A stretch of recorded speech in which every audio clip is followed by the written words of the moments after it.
Hi everyone, it's Farmer Glenn here and welcome to Picnic Table Talks from Cold Springs Organics. And we've got our holistic nutritionist Erin here with us today. And so we're really excited to talk to her. And so I'm just going to ask her a few questions. So Erin, what did you think when you drove up to the farm? Well, I was greeted by the farm dogs, and that's always a good sign. I love to see animals at the organic farm. But no, it's a sprawling, beautiful piece of land. You guys have obviously put a lot of work into it, and it's got a really great energy. Awesome. Thank you. Well, we've been working on that for a while, and we've just beat back the weeds a little bit just so you could see our vegetables. They're doing well. Thank you. So what would you say is the vegetable you're most excited about? In this week's box? Or I guess just in what you saw in the South Fields there. Oh, well, I'm really excited about potatoes. Okay, nice. Honestly, Excellent. locally grown potatoes, because I'm usually getting potatoes from the States. Yes. So I'm excited to taste some locally grown potatoes. And then the pepper tent. Nice. As well. All Yes. of the varieties of peppers that you guys are growing. Awesome. I'm really excited for those. We'll make cool. some fermented or pickled peppers. Ooh. I'm excited about, yeah. Okay, very good. I'm excited to try those. I'll bring you some. I know you said earlier that you like tomatoes too, and we're doing a lot of kinds of tomatoes. Yes. So, excellent. So, what would you say that the people need to know about the importance of eating vegetables? The importance of eating vegetables. Okay, well, firstly, they've done a lot of studies on the microbiome, and the most important thing that you can get in weekly for the optimum microbiome is 6 cups of vegetables a day, which sounds like a lot, but it's absolutely doable. 2 leaves of chard. Got it. Of your chard here, that's 2 leaves of chard. And then also around 30 different species of plants per week. Wow. So that's the best way to maintain the optimum microbiome. So I would say, aside from all the nutrient densities as well and antioxidants that we find in all of the colorful vegetables, maintaining a proper microbiome is probably the most important. Nice. thing, yeah. Well, the microbiome piece really resonates with us because we're always trying to create the best biome in the soil. So we're really working towards getting a lot of biodiversity out into the fields and finding the optimal cover crops and things like that. So we kind of think about that, I guess, in our own lens from the gardens as well. We're not too far from being plants ourselves. Right, exactly. I'm sure there's a lot of crossover. That's awesome. In maintaining a farm and in taking care of yourself. Perfect. So tell me a little bit about what you do for your clients. Well, I work with people with all different types of dis-ease or chronic and acute conditions. And my focus is in restoring energy, balance to people, especially with gut health and brain fog. I'm seeing a lot of severe anxiety and stress these days with the pool of clients that I'm working with. So restoring a sense of balance and calm to people's lives is probably my main focus at this point. Wow, that's awesome. And so you make plans for them? Like, is it a nutrition plan that you give them? Or yeah, I can break it down for sure. So we go over everything that makes you you. So everything to do with lifestyle, sleep patterns, diet, community, relationships, emotions. That's really the holistic view, and the holistic modality is kind of considering all these foundational pillars of what makes the best quality of life. Mm-hmm. And we look at everything that's going on there with you, and then I tailor nutritional protocols as well as supplements and lifestyle recommendations to help bring people closer to their health goals and show them that there's, you don't have to. The problem is a lot of people kind of adapt to these chronic conditions and they think that the way they're feeling is just life. And once we start working through that and introducing some dietary and supplemental interventions, generally they start to see that spark again of joy and a little bit of hope moving forward. Like the average person, what would you say are like the top 2 things they could do to improve their nutrition, improve their health, from your perspective? I would say number 1, kind of across the board, is include more color in your diet.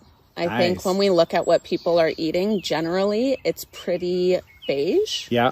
And again, moving into color and eating the rainbow, like you love to, to promote. It really means that you're, again, getting that diversity diversity of polyphenols, of antioxidants, of nutrients, of minerals as well in the vegetables you're eating, vegetables and fruits. So just focusing on including more color in your diet is number one. Number two would definitely be get outside. Yeah. Get in nature more. And again, I had mentioned that I'm noticing kind of a sweeping of generalized anxiety across many clients I'm working with. Taking deep breaths in nature is probably the most grounding practice that you can have. That's awesome. Yeah. It works here. Yes. The two thoughts I had about that was, one was how we're trying to make each one of our bins be the colors of the rainbow. So not necessarily thinking about the health benefits first, but just the aesthetic benefits. But it's nice to know that it's got the health benefits to go with it. Exactly. And the second, when we had the summer solstice party here, which was just in the grass under the trees over here, Alejandra led us through a yoga session, and we had bare feet in the grass and feeling the earth and just that. It felt so healthy, and then we went out and ate a salad from the gardens, and wonderful. It was just like this, almost like this circle of, Mother Earth was nourishing us, kind of. Yeah, both of those things in one day. Right, and totally. How did you feel? We felt amazing. I mean, we felt so good. So, and also connecting with the other people in the group, right? Yes, so the community aspect. So super important. Yeah, so that's awesome. So that's the top two things. We nailed it. Two.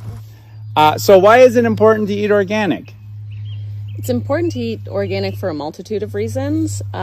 Firstly, there's a lot of pesticides and toxins that are grown into the fruit. And I think that's a fallacy that's spread around a lot, that it's important to eat organic vegetables only if they don't have a peel. Right. But we know that it's actually going into the soil, and it's growing directly into that plant and into that food. Right. So number one, even if you are avoiding foods that do have a peel, that are non-organically grown, you're still getting all of those pesticides and toxins.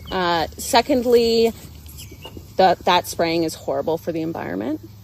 We know that as well. So bringing back biodiversity into the environment and the fields is really important.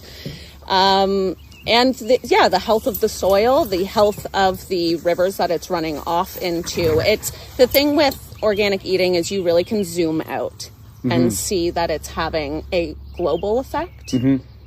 So those are my top reasons. Nice. I love those reasons. For the health of yourself and for the planet. Perfect. One. All right. So what's your go-to summer recipe? Ooh, my favorite recipe for the summer, I've been hitting this hard right now. I've been eating it 3 or 4 times a week, is organic cannellini beans, white beans. Okay. Yeah. Also all organic. I'll preface it with that. But green beans, cherry tomatoes, red onion and green onion. Nice. As well, and a can of tuna, and then a lot of extra virgin olive oil and a squeeze of lemon. I think I saw that on your Instagram. You have to eat it. Yeah. It sounds really good. It doesn't look as appetizing as it is, but it's colorful. You're getting a good dose of protein in there as well, because you've got the fish and the beans. Yes. It's my number one summer You have salad. to send us the name of that variety of bean, and maybe we could grow it next year. I wonder if you could. We're definitely growing everything else that you mentioned, but we're not growing that bean. Beans? So and we're not growing any dried beans, but we'll add that to the list for next year. Yeah, that would be wonderful. Yeah. Please, I'll be back in 2023 just for cannellini. Nice. All right. We won't disappoint you. I'll be here. Yeah. So where can people learn more about you? I have a website, www.goodgerms.ca, and that's where you can find more information about holistic nutrition and working with me personally, one-on-one. But I also run my own Instagram. That's good__germs. Okay. Just to get creative. Nice. Good Germs was taken. Okay, very good. So got creative with that. And that's where I'll be posting recipes and just some tips and tricks that will hopefully simplify health and wellness for people and kind of sift through all the noise and give you something that's actually valuable and easy to implement in your daily life. Awesome. Yeah. That's great. And one other place you can find Erin is through our CSA. So if you subscribe to our veggie subscription box at www.coldsprings.organics.com, you're going to find Erin and Allie, our other holistic nutritionists, are going to be doing unboxing videos, showing you what veggies are in the box and the benefits of those veggies and things like that, and also giving recipes. So check us out there too. High five. Nailed it. Hey, that was pretty good.